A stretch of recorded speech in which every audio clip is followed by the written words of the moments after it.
আপনাদের প্রভাব প্রতিপত্তির ক্ষেত্রে আমি খালি স্মরণ করা দিতে চাই, রেলের 3 জনের কথা আপনি শুনছেন, আপনাদের উপদেষ্টা, আপনাদের সরকার, আপনাদের উপদেষ্টা তার বাবাকে ঠিকাদার হিসাবে নিয়োগ দিয়ে আপনি শুনছেন, আপনাদের উপদেষ্টার কথায় আরও বিভিন্ন জায়গায় বদলি হচ্ছে, তিনি নো স্পোক করতেছেন সেটা শুনতেছেন। আপনাদের যারা মুখ্য সমন্বয়ক আছেন আপনি সহ, তাদের মানে আপনি ছাড়া যারা আছেন তাদের অনেকের আলাদিনের চেরাগ পেয়েছেন, আপনি দেখতে পাচ্ছেন। কেউ গাড়ি পাচ্ছেন, কেউ বাড়ি পাচ্ছেন, কেউ অফিস পাচ্ছেন, কেউ ফোন করছেন, কেউ ব্যবসা করছেন। জিজ্ঞেস করলে বলছেন যে জামায়াতে ইসলামী নেতা আমাদেরকে গাড়ি দিয়েছে। জিজ্ঞেস করলে বলছেন যে 1000 খালেদ মহিউদ্দিনের মতো লোক আছে যারা আমাদেরকে গাড়ি দেয়। জিজ্ঞেস করলে বলতেছেন আমার জমিদারি আছে। How do you deal with it? আপনি আমারে বলেন, আসিফ মাহমুদ, আপনি সরকারে না থাকলে আসিফ মাহমুদ সজীব ভুঁইয়ার বাবা আজকে ঠিকাদারের লাইসেন্স পেয়েছেন, একটা পত্রিকায় এসছে, এটা যদি সাংবাদিক না দেখাই দিত উনি বাদ দিতেন তাকে? বাদ দিতেন, কারণ আমার কাছে মনে হচ্ছে যে আসিফ মাহমুদ সজীব ভুঁইয়া যে জায়গায় দায়িত্ব পালন করছেন সেই জায়গা থেকে এখানে ওনার বাবা আমার কাছে যে আপনার হচ্ছে জেলা পর্যায়ের একটা ঠিকাদারির জন্য আবেদন করছেন, একই জায়গা থেকে তিনি হয়তো আবেদন করতে পারেন, কিন্তু এটা কনফ্লিক্ট অফ ইন্টারেস্ট যায়, সেই জায়গা থেকে আবেদন করতে পারেন না। যদি আসিফ মাহমুদ সজীব ভুঁইয়ার জানতেই হয়তো, আমার কাছে যেটা তিনি একটা ব্যাখ্যা দিয়েছেন সেটা সত্য কি মিথ্যা সেটা জনগণ কিংবা সবাই ঠিক করবে, কিন্তু আমার কাছে মনে হচ্ছে যে এর চেয়ে তো যদি তার বাবাকে আর্থিকভাবে সুবিধা দেওয়া কিংবা বলেন, তাহলে সেটার জেলা পর্যায়ের ঠিকাদার না, কিন্তু চাইলে আপনি তাকে আরো বড় কিছু আমরা জানবো কেমনে, আরো বড় কিছু আমরা জানবো কেমনে? তার এপিএস এর নামে 311 কোটি টাকা অন্যায়ের অভিযোগ। ভাই এপিএস এর তো সাইনিং অথরিটি না অভিযোগ ভাই, এটা মানে স্পেসিফিক যদি বলা হয় যে সূত্র ধরে যে কোন সূত্রে কোন তাকে বাদ দেওয়া হয়েছে, এটা তো ঠিক, তাকে বাদ দেওয়া হয়েছে, এটা তো ঠিক, মানে হ্যাঁ তাকে বাদ দিতে হয়েছে, এটা তো ঠিক না। বাদ দেওয়ার ক্ষেত্রে সেখানে আমরা দুটো ব্যাখ্যা দেখেছি। মুয়াজ্জেম হোসেন তিনি ব্যাখ্যা দিয়েছেন যে তিনি পড়াশোনা কিংবা অন্য ক্যারিয়ার করতে চাচ্ছেন, সেই কারণে তিনি নিজের থেকে আবেদন করছেন, পরবর্তীতে সরকার তার আবেদন। এই ব্যাখ্যা আপনার কাছে সন্তোষজনক মনে হয়েছে? আর গাজী তানভীরের ব্যাপারটা, আর গাজী তানভীরের ব্যাপারটা আপনাদের গাজী তানভীরের, হ্যাঁ গাজী তানভীরের বিষয়ে দেখেন যে প্রথমে যে বক্তব্যটা আসছে এনসিটিভির কে উল্লেখ করে ঢাকা পোস্টে প্রথমে আমরা দেখেছিলাম একটি নিউজ হয়েছিল, পরবর্তীতে তারপরের দিন গাজী তানভীর তিনি সেটার ব্যাখ্যা দিয়ে তিনি একটা সংবাদ সম্মেলনও করেছিলেন।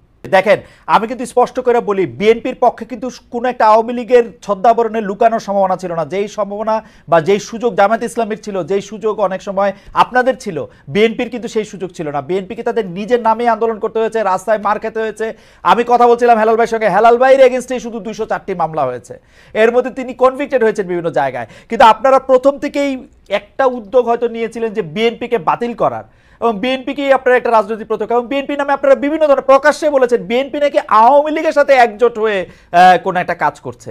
মানে কি ভয়ঙ্কর! মানে আওয়ামী লীগের এই 16 বছরের দুঃশাসনের সবচেয়ে মানে আমি বলবো নির্মম এবং সবচেয়ে ছড়ানো বলি হচ্ছে বিএনপির লোকজনেরা। কিন্তু আপনারা প্রথম থেকেই বিএনপির কোনো ক্রেডিট নাই, বিএনপি বালুর ট্রাক সরাতে পারে না সহ আপনারা যখনই সুযোগ পেয়েছেন তখনই বিএনপিকে আসলে আক্রমণ করে কথা বলেছেন।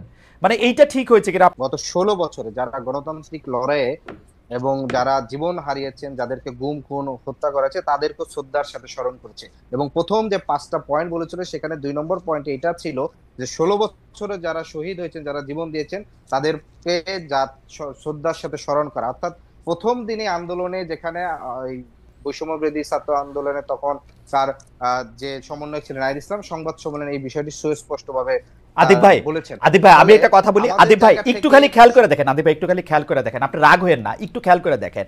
আপনি দেখেন 16 বছর অবদানের কথা আপনি বাদ দেন, জুলাই আগস্টের শহীদের মধ্যে বিএনপির বা ছাত্রদলের একজন কর্মী ছিলেন ওয়াসিম। পাঠ্য বইতে শহীদদের কথা বলা হয়েছে, ওয়াসিমের নাম বাদ। এই কয়দিন আগে একটা লেজার শো করা হলো, ওয়াসিমের নাম বাদ। আপনাদের মুখে কোনোদিন আমরা ওয়াসিমের নাম শুনি না। এইটার কারণ কি? আপনারা কি ইচ্ছা করে ভুলা যান? বাদ দেন, কি করেন এটা? মানে বিএনপি কইরা কি সে শহীদ হয়ে অপরাধ করছে? স্পষ্টভাবে আমরা এখানে স্লোগান, আমাদের এখানে 2টা স্লোগান দেওয়া হয়। একটা হইছে আবু সাইদ মুগ্ধ, শেষ হয়নি যুদ্ধ। আরেকটা হচ্ছে যে সাইদ ওয়াসিম মুগ্ধ, শেষ হয়নি যুদ্ধ।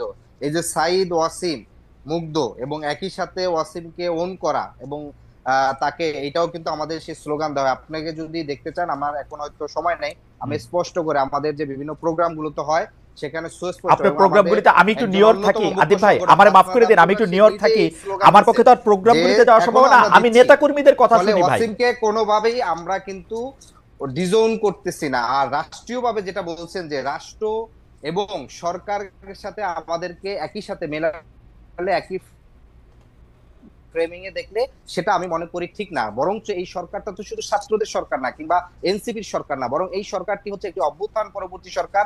যেই সরকার গঠনে বিএনপির ভাইস চেয়ারম্যান তারেক রহমান তিনি প্রত্যেকটি নাম ধরে ধরে সেখানে মতামত দিয়েছেন, যাকে তার পছন্দ হলে তার বিষয়ে তিনি আপত্তি জানিয়েছেন, তিনি গভর্নমেন্টে আসতে পারেন না।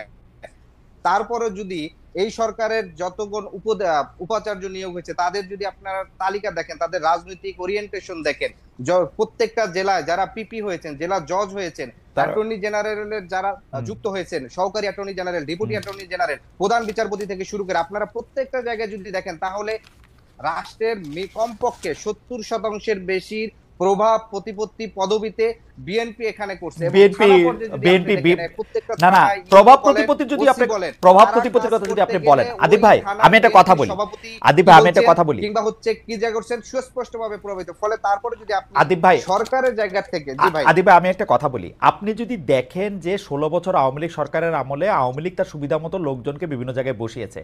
এখন আপনি যদি আওয়ামী লীগ আমলে যারা সুবিধাজনক জায়গা থেকে বসে আছে তাদেরকে যদি আপনি সরাতে চান, তাহলে আপনি যেহেতু বিএনপি মানে প্রায় 50 বছরের পুরনো একটি রাজনৈতিক দল, তাদের লোকজনই তো তাদের মনোভাবের লোকজনই তো আসবে, মানে এনসিপির মনোভাবের লোকজন তো আসবে না।